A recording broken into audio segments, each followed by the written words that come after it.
ये scene kung फू पांडा movie का है जहाँ पे ये फैट पांडा जिसका नाम पो है ये ड्रैगन स्टाइल को खोलता है। ये एक्सपेरिमेंट कर रहा है कि इसे खोलते ही इसमें पावर आ जाएगी और ये सबसे शक्तिशाली बन जाएगा। पर इससे उसमें खुद की शक्ति दिखती है। ये इस मूवी का मेरा फेवरेट सीन है, लेकिन आप में से जिसने ये मूवी नहीं देखी मैं एक बार आपको बता देती हूँ कि ये चल क्या रहा है, क्योंकि इसमें एक बहुत ही पावरफुल मैसेज है। देखो, इस मूवी में एक चीज है जिसका नाम है ड्रैगन स्क्रॉल, जिसे माना जाता है कि इसे खोलते ही जो भी स्क्रॉल को पकड़ेगा उसमें अनंत शक्तियां आ जाएंगी। और इस स्क्रॉल को पाने के लिए सारे के सारे वायरसेस कुंफू सीख रहे हैं, ताकि उनमें से जो सबसे ग्रेटेस्ट वायरल होगा उसे ये ड्रैगन स्क्रॉल दिया जाएगा।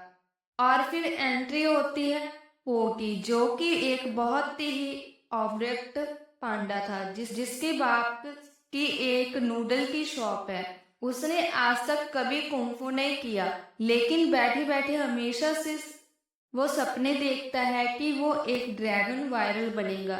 जिस दिन ये एक्चुअल में डिसाइड होना होता है कि ड्रैगन वायरल किसे बनाया जाएगा, उस फंक्शन में ये पांडा भी जाता है। मोटा होने के कारण फंक्शन में लेट पहुंचता है, इसलिए इसे वहां पर एंट्री नहीं मिल रही होती। लेकिन फिर भी क्योंकि इसका दिमाग अपसेस है, वो किसी न किसी तरीके से मास्टर के तक पहुंच जाता है, जो कि ये बताएंगे कि ड्रैगन वायरल बनाना किसे है। जब वहां से सारे लोग देख रहे होते हैं कि ड्रैगन वायरल किसे बनाया जाएगा, मास्टर उबे इसको ड्रैगन वायरल बना देते हैं।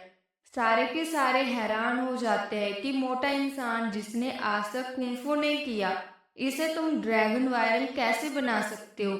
इसलिए इस ड्रैगन वायरल को एक विलन से लड़ना है जिसका नाम है टाई। लोग जो कि कुओं में बहुत ही ज्यादा उमेजित हैं इसका अमेजिंग कि वो पूरे गांव को अकेला खत्म कर सकता है। एनीवेज, क्योंकि उसे अब डिसीजन ले चुके थे, तो इस मोटे पांडे को किसी न किसी तरीके से कुंफू तो सिखाना ही था। और मास्टर शिफू इस पांडे को कुंफू सिखाने लग जाते हैं। शुरू में ये पांडा वो कुंफू बिल्कुल भी नहीं सीख पाता, लेकिन बाद में मास्टर शिफू को ये पता चलता है कि जो को है वो खाने से बहुत ज्यादा मोटिवेट फील करता है।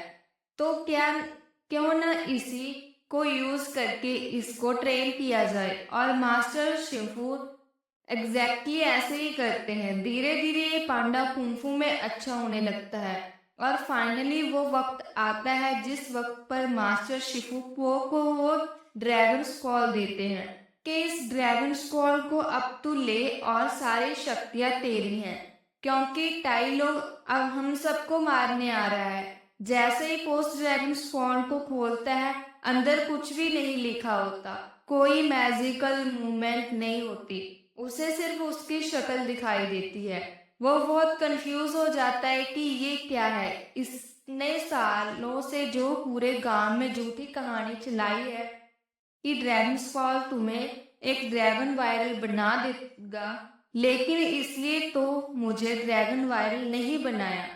और ये देख के सब हैरान हो जाते हैं कि पांडा बहुत डिप्रेस्ड है और वापस अपने डैड के पास चला जाता है। और अब सारे गांव वाले अपना गांव छोड़ के जा रहे हैं, क्योंकि टाई लोग इन सबको खत्म करने आ रहा है।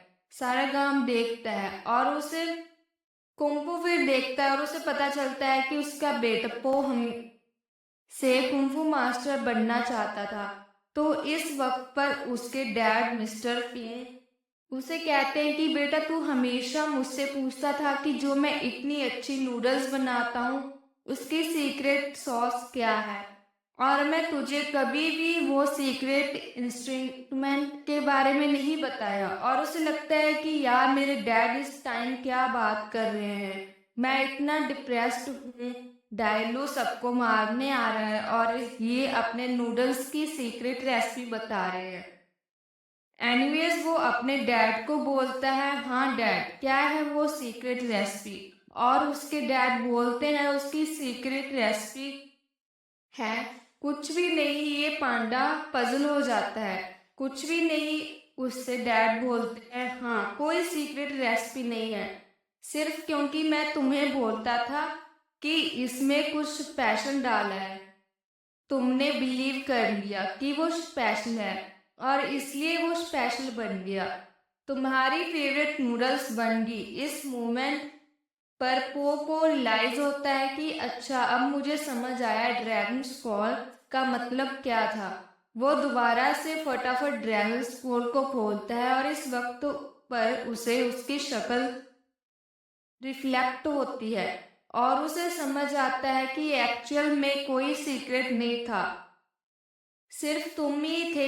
ये सारी स्टोरी जो बनाई जा रही थी ड्रैगन स्क्रॉल को खोल के ताकत आ जाएगी, वो सिर्फ इसलिए है कि तुम इतनी ज्यादा मेहनत कर लो, अपने पर विश्वास कर लो कि तुम एक्चुअल में इम्फूल हो जाओ। और ये चीज सोचकर उस पांडा को अपने ऊपर विश्वास हो जाता है। वो गांव से भागने की बजाय वापस ड्रैगन स्क्रॉल वाले एरिया में जाता है जहाँ पे पेट टाइलुंग उसके मास्टर शिफू को मारने की कोशिश कर रहा है। वहां पर वो टाइलोग से लड़ता है और एक मोटा पांडा होने के बावजूद टाइलोग से जीत जाता है और पूरे गांव वाले को बचा लेता है।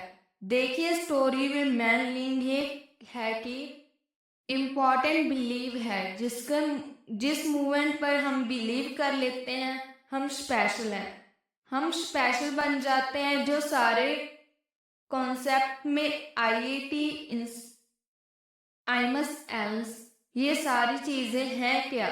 कोई भी आईटी जाके स्मार्ट नहीं बनता है। आईटी एक ड्रैगन स्क्रॉल है जहाँ पे आपको सिर्फ अपनी शक्ल दिखाई देती है। आईटी में जाने से पहले जो आप सारी मेहनत कर लेते हो वो और ऑलरेडी आपको स्पेशल बना चुकी है।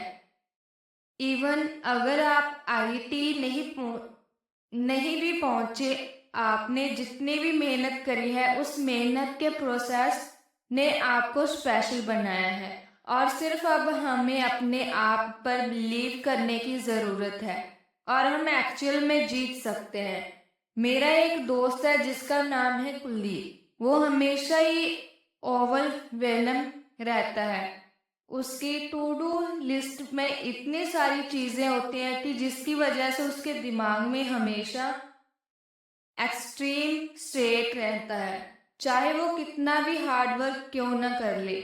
उसकी लिस्ट में इतनी सारी चीजें होती है कि जिसकी वजह से उसके दिमाग में हमेशा एक्सट्रीम स्ट्रेट रहता है, चाहे वो कितना भी हार्ड वर्क क्यों न कर ले, उसकी लिस्ट खत्म नहीं होती है। और मैं हमेशा उसको यही बोलता था कि यार इतनी सारी चीजें अपनी लिस्ट में क्यों रखते हो। वो बोलता था कि भाई मुझे तो एक्चुअल में बहुत सारी चीजें करना है और मैं हमेशा उसको यही बोलती थी कि देखो ये लिस्ट तुम्हारा ड्रैगन स्क्रॉल है, इसमें सिर्फ तुम्हारी शक्ल दिख रही है, मैं तुम्हें कुछ नहीं देख ये तुम्हें कुछ नहीं देगा, तुम्हें सिर्फ ये बताएगा कि तुम कितना हार्ड वर्क कर रहे हो। और इसलिए अगर तुम इतना हार्ड वर्क कर रहे हो अपने ऊपर, बिलीव कर लो कि तुम सारी चीजें कर सकते हो क्योंकि तुमने मेहनत की है और इसलिए तुम एक्चुअल में स्पेशल हो।